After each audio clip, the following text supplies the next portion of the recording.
Bismillahirrahmanirrahim. Assalamualaikum warahmatullahi wabarakatuh. Rahayu, rahayu, rahayu, saudara-saudari dimanapun berada, rezeki berkah melimpah, barokah, amin, amin, amin. Salam sejahtera untuk Anda semuanya.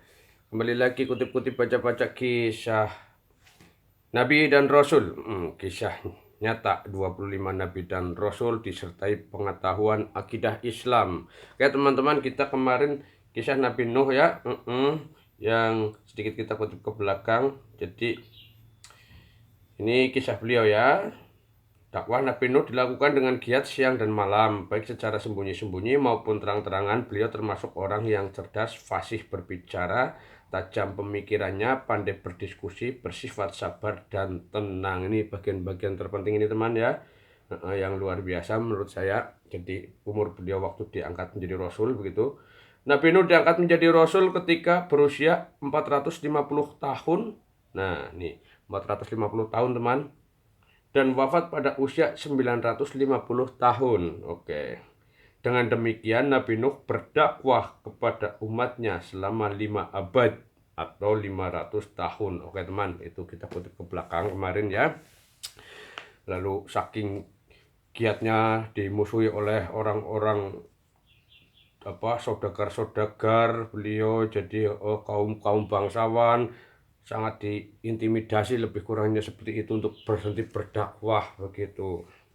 Sampai menantang kaum itu, menantang kepada Nabi Nuh supaya menurunkan azab begitu.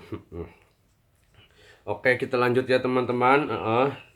Lalu Nabi Nuh berputus asa dari kaumnya.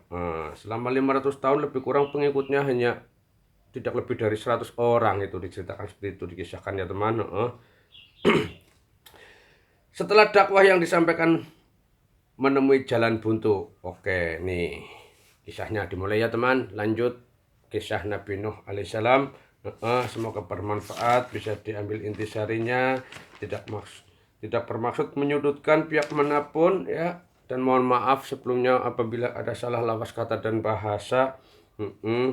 Terima kasih. Kita lanjut teman. Bismillahirrahmanirrahim. Nah, setelah dakwah yang disampaikan menemui jalan buntu dan pengikutnya tidak bertambah, maka Nabi Nuh mengadukan kaumnya itu kepada Tuhan. Berdoa maksudnya ya teman. Nah ini berdoa Nabi Nuh.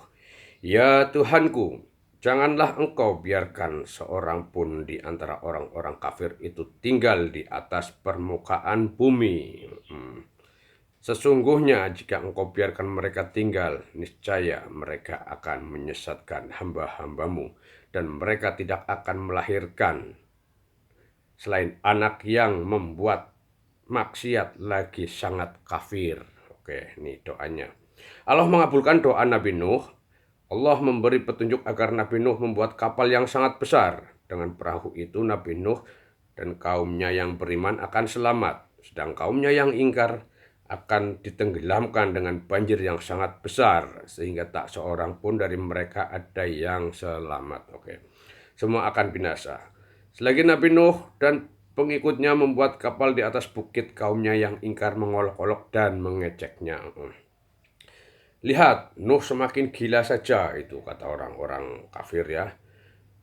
Masa mau musim kemarau panas begini membuat perahu di atas bukit lagi.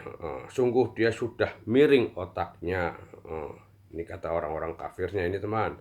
Di atas mereka bahkan ada yang berani buang kotoran di dalam kapal yang belum selesai dibuat itu. Jadi sangat diganggu sekali, diolok-olok. Tentu hal itu mereka lakukan ketika Nabi Nuh dan pengikutnya sedang tidak ada di tempat pembuatan kapal. Namun akibatnya, perut mereka yang buang kotoran itu menjadi sakit, tak seorang pun bisa menyembuhkannya. Dengan merengek-rengek mereka meminta Nabi Nuh untuk mengobatinya. Nabi Nuh hanya menyentuh mereka, membersihkan kapal yang mereka kotori. Sesudah itu mereka pun sembuh dari sakit perutnya. Oke. Banjir besar memusnahkan orang-orang kafir. Sesuai dengan wahyu Allah, nih Nabi Nuh mengajak kaumnya memasuki kapal yang telah selesai dibuat. Nabi Nuh juga membawa berbagai pasang binatang dalam kapalnya itu. Tidak berapa lama sesudah Nabi Nuh dan pengikutnya yang beriman memasuki kapal, maka langit yang tadinya cerah berubah menjadi hitam, mendung, tampak tebal sekali diiringi angin kencang ya teman, yang mulai berhembus bersamaan dengan turunnya hujan lebat. Oke. Air dari dalam bumi memancar pula ke permukaan. Jadi banjir yang sangat luar biasa ini, bencana alam luar biasa teman.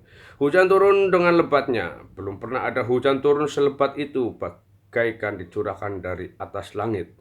Rumah-rumah mulai tenggelam, air, angin kencang dan badai menambah kepanikan semua orang. Dari kejauhan Nabi Nuh melihat salah seorang putranya yaitu Kan'an sedang berlari-lari menuju puncak gunung. Nabi Nuh memanggil anaknya itu, "Hai anakku, kemarilah, naiklah ke kapalku, maka kau akan selamat." Nah, "Tidak, aku tidak akan berlari ke atas bukitnya." "Tidak, aku akan berlari ke atas bukit sana," kata anaknya. "Aku pasti akan selamat." Nah, Kan'an ini yang tidak patuh kepada ayahnya, teman. "Anakku, pada hari ini tidak seorang pun dapat menyelamatkan diri dari azab Allah," kata Nabi Nuh alaihissalam ya. Tapi Kan'an dengan sombongnya terus berlari. Ia tak menghiraukan panggilan ayahnya. Ia mengira banjir itu hanya bencana alam biasa yang segera reda. Maka ia terus berlari mendaki puncak gunung. Memang Kan'an tidak mau mengikuti ajaran Nabi Nuh. Ia lebih suka hidup bersama orang-orang kafir. Karena itu ia tak mau menumpang kapal Nabi Nuh. Nabi Nuh merasa terenyuh, sedih dan berduka. Bagaimanapun Kan'an adalah putranya sendiri. Maka ia berdoa kepada Allah agar Kan'an diselamatkan. Namun Allah menolak permintaan Nabi Nuh sekalipun putranya itu ya. Sebab Kan'an itu walaupun putra Nabi Nuh sendiri, ia anak yang durhaka, tidak mau beriman berdasarkan suatu riwayat kapal yang membawa Nabi Nuh dan para pengikutnya itu berlayar selama 40 hari. Oke. Sesudah itu banjir mereda. Kapal Nabi Nuh terdampar di sebuah puncak gunung yang dulu disebut Gunung Jodi. Ternyata di zaman sekarang yang dimaksud Gunung Jodi itu adalah wilayah Turki, teman. Para ilmuwan telah menemukan fosil kapal Nabi Nuh tersebut.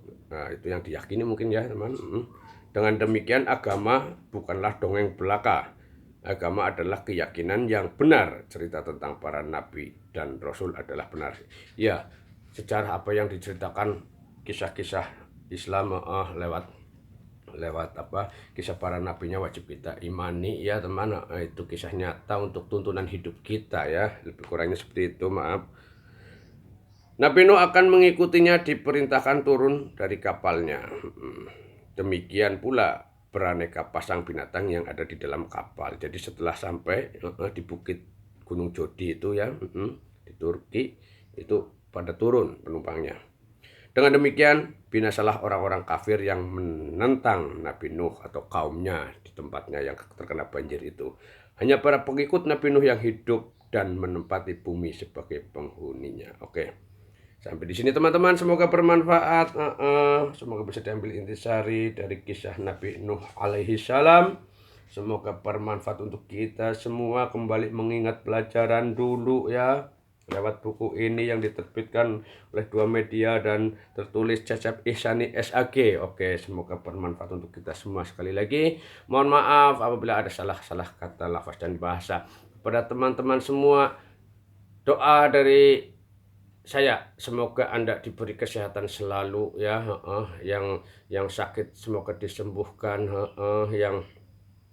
yang bahasanya belum berjodoh semoga menemukan jodoh, yang lagi dalam keadaan terpuruk semoga diangkat lagi derajatnya secara ekonomi. Semoga Anda diberi kesehatan walafiat, kerukunan bersama keluarga, tetangga, semuanya. Terima kasih teman-teman.